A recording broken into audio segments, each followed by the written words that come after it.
first moves after taking the oath was issuing sweeping executive orders to end diversity, equity, and inclusion initiatives, all in the name of what he calls meritocracy in the workplace.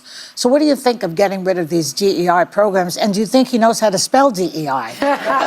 We're off to a good, open-minded start, as we've come to expect from the intellectual powerhouse we know as The View.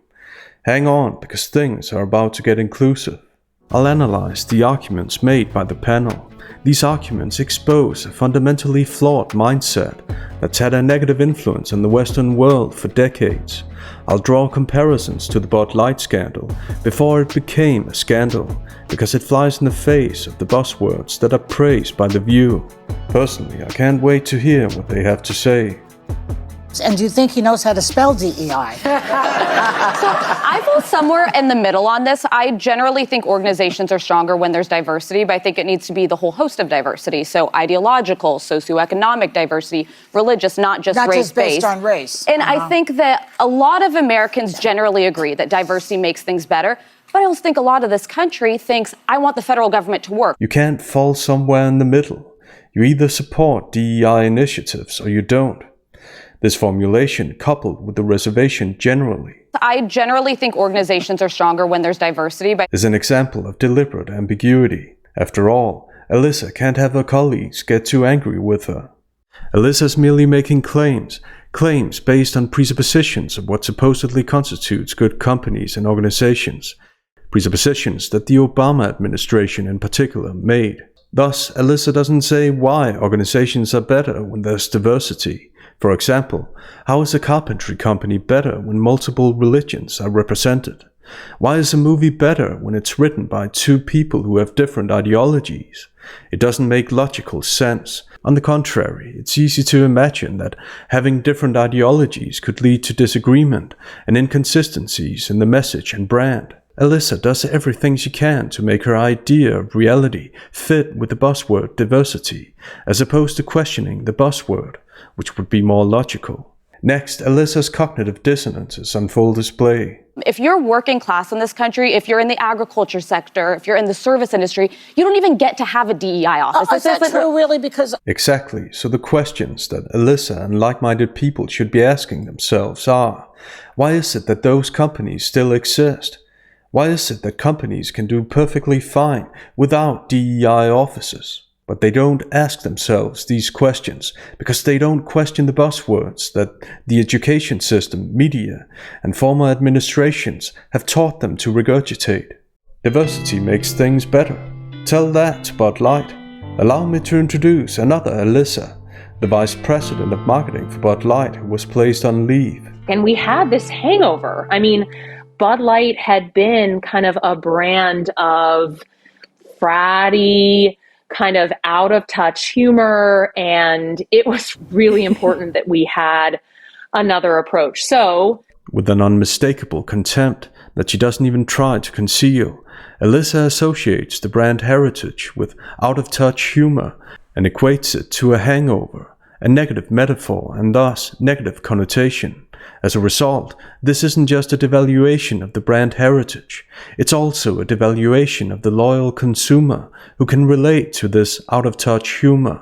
Alissa doesn't care about the target audience. She's concerned with using the right buzzwords to portray herself in a positive light. And speaking of buzzwords, you know, I'm a businesswoman. I had a really clear job to do when I took over Bud Light. What does evolve and elevate mean? It means inclusivity. It means shifting the tone. It means having a campaign that's truly inclusive and feels lighter and brighter and different and appeals to women and to men. Mm-hmm. And representation is at sort of the heart of evolution. Alissa demonstrates a fundamentally flawed way of thinking. Inclusivity and representation aren't goals in themselves. What matters is the content. Making content that the target audience can relate to. But Alissa's more preoccupied with political correctness. In a perfume commercial, for example, no one expects or wants to see a man, so here inclusivity isn't a good thing. Also, people are able to identify themselves with people that look different than them. Movie flop after movie flop has shown that catering to certain demographics doesn't necessarily or ever make these demographics like the characters or the movie any better. A director like James Cameron is just as likely to make a movie that women want to go see than, say, Elizabeth Banks, who directed Charlie's Angels. Alyssa's excessive hand gestures overcompensate for the lack of logic and content in her empowering statements. Right. I think this is a really important issue, especially because when we're talking about DEI, we're not talking about a DEI office. We're talking about equal opportunity and inclusion across all offices for all people so that it's more reflective of what America looks like. More reflective of what America looks like. Sunny's upspeak indicating that she's asking, not stating, makes sense because what she's saying here is objectively inaccurate, because E stands for equity, not equality, and therefore not equal opportunity. Equality means that everyone is treated the same, regardless of differences. That means no DEI offices, the opposite of what Sunny's advocating for. Equity, on the other hand, means that everyone is provided with what they need to succeed, which involves DEI offices. In terms of equity, this way, equity is tied to equality of outcome as opposed to equality of opportunity. Equal opportunity. Equality of outcome is a way of marginalizing one group to favor another, while pretending to speak for marginalized groups, of course. As more diverse boards hire more diverse CEOs, who, in turn, hire more diverse managers, that's what counts. When change does not come naturally, regulatory action is needed. Regulatory action is needed. Thus, equity is a controlled process that'll always be at the expense of someone else, where, if we look past the deceptive euphemisms, two candidates who don't look the same are judged based on their outer or innate characteristics, not their talent and merits. Ultimately, equity is about quotas, so at some point someone who doesn't have the right name or appearance will get discarded because of that. Even though she uses the pronoun we repeatedly to make what she says sound important, and as if all people share her definitions, even though they don't, Sunny's word choice and speech behavior show all the signs of someone who knows she's not being entirely honest, to say the least. When we're talking about DEI, we're talking about more reflective of what America looks like. More reflective of what America looks like. USC Annenberg's Inclusive Initiative released findings that 67% of the top critics reviewing the 100 highest grossing movies in 2017 were white males. So you're probably thinking right now, like, wow, that super doesn't represent the country that I live in, and that's because that's true. This is a huge disconnect from the US population breakdown. So I don't hate white dudes. I do not need a 40-year-old white dude to tell me what didn't work for him about A Wrinkle in Time. I don't hate white dudes. I've never heard anyone as inclusive as Brie Larson. What a great spokesperson for inclusion. Should we take a look at all the other businesses and areas of society where there's a huge disconnect from the population breakdown? Renovation workers, truck drivers, electricians. The fact that people like Sunny and Brie don't apply their logic equally to all areas of society exposes the inconsistency of their agenda, and exposes that a pompous phrase like more reflective of what America looks like is code for getting ahead without the stress of having to compete. Why not have an equal amount of left and right-handed people in all companies, in the name of inclusion, who's in a position to judge which equity ideas are good and which are bad? I like the applause. For all people so that it's more reflective of what... Giving the impression that Sunny said something substantial.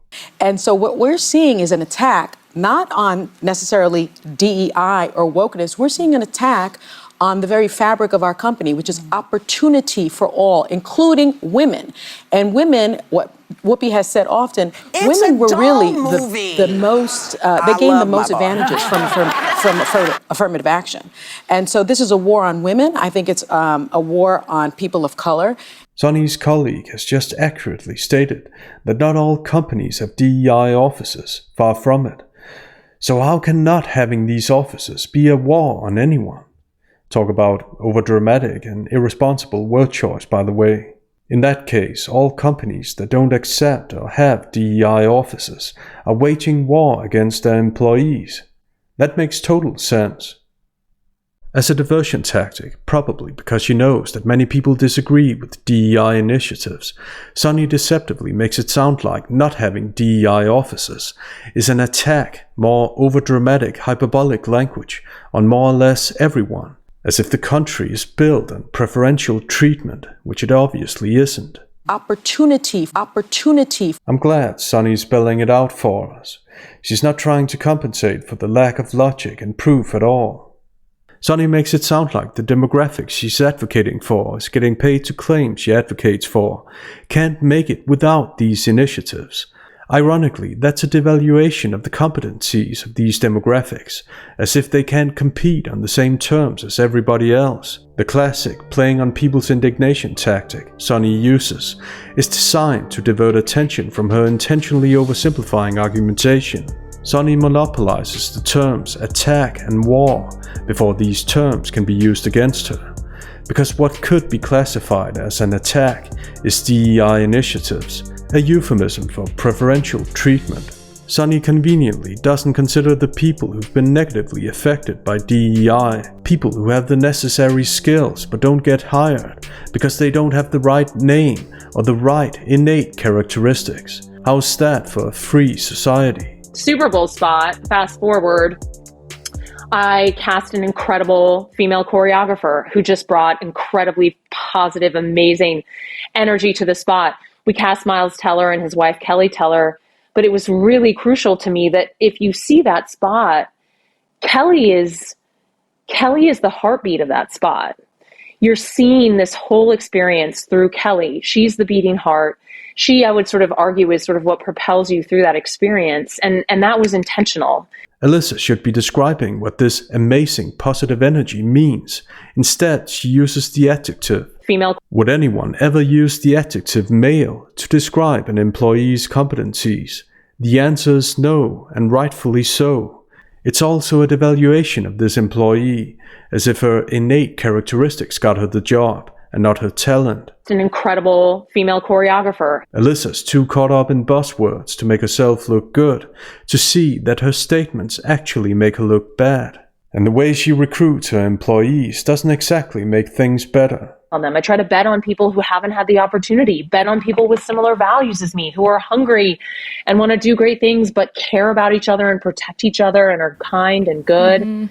And I try to bring that, honestly, female representation in this role has been something I've been really committed to. Bet on people with similar values as me. So much for inclusivity. It means inclusivity, truly inclusive. This is yet another example of why inclusion is code for exclusion. Saying you're inclusive because there are people you want to exclude, which is the whole reason for monopolizing such a fake-sounding word as inclusion in the first place. Next, things are about to get deep.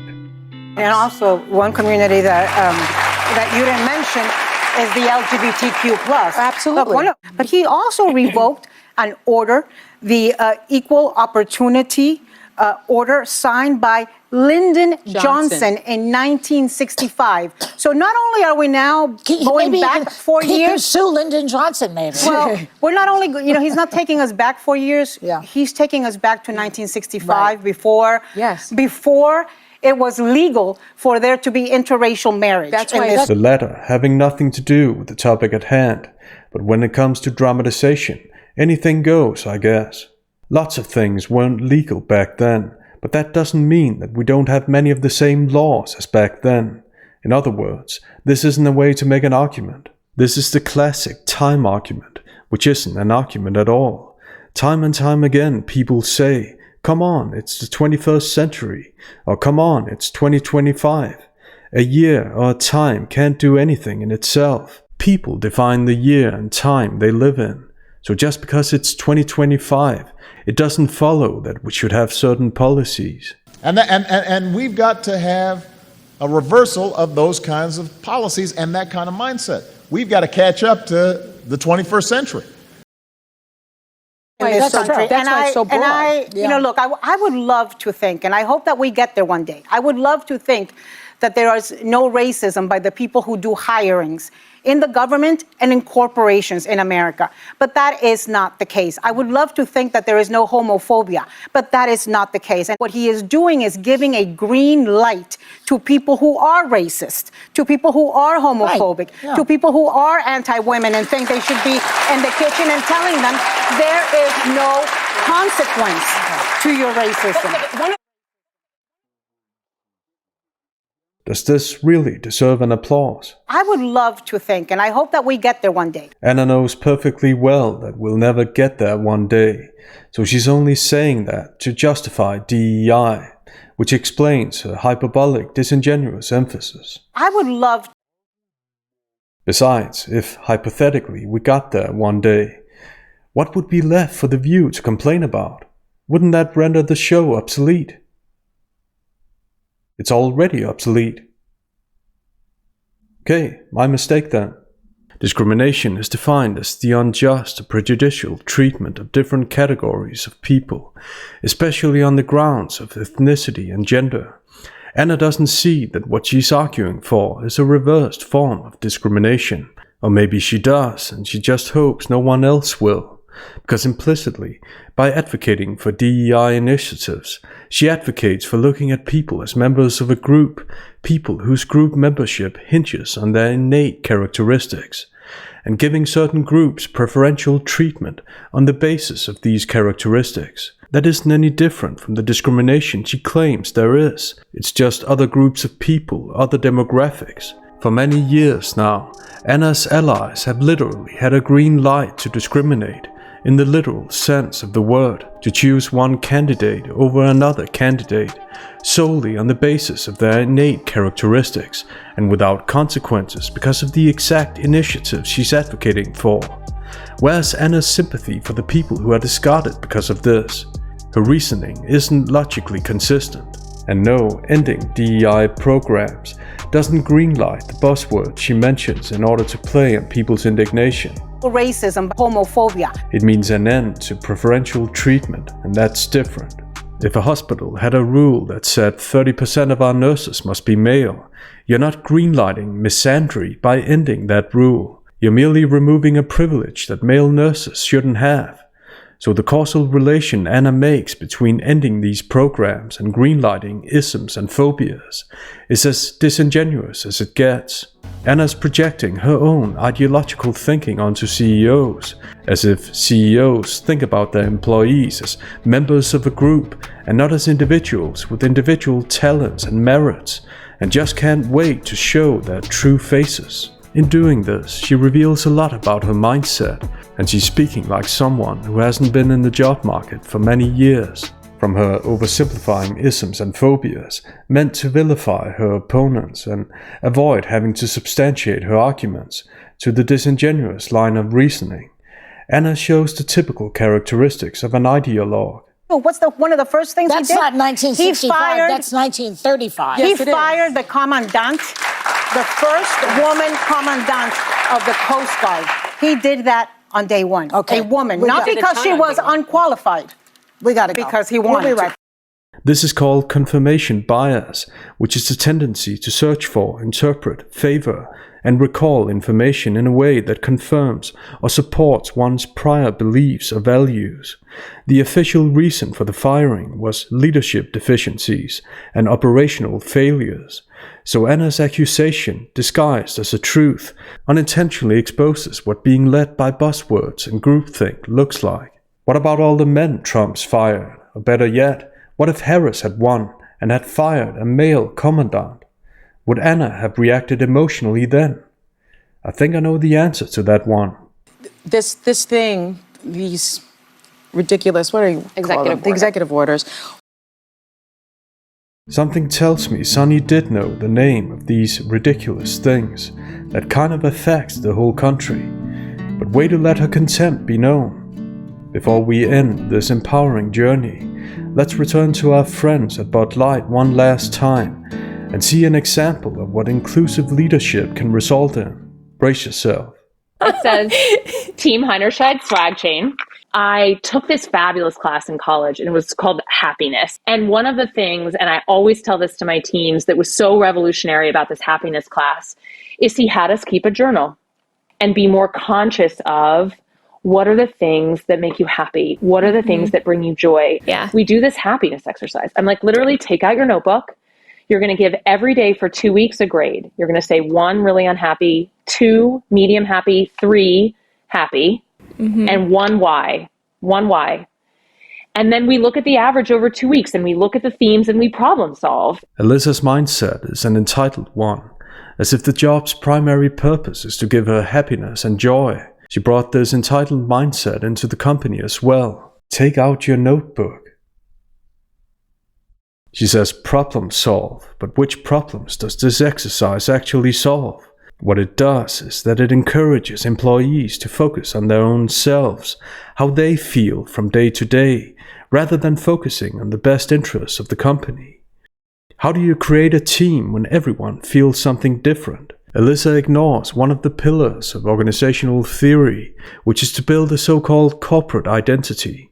A corporate identity provides the stability that employees need, that regardless of what they feel from day to day, they can be sure that they have a shared goal and shared values to reach that goal. The exact opposite of having different ideologies. I think it needs to be the whole host of diversity, so ideological. Subscribe for more inclusive videos. Until next time.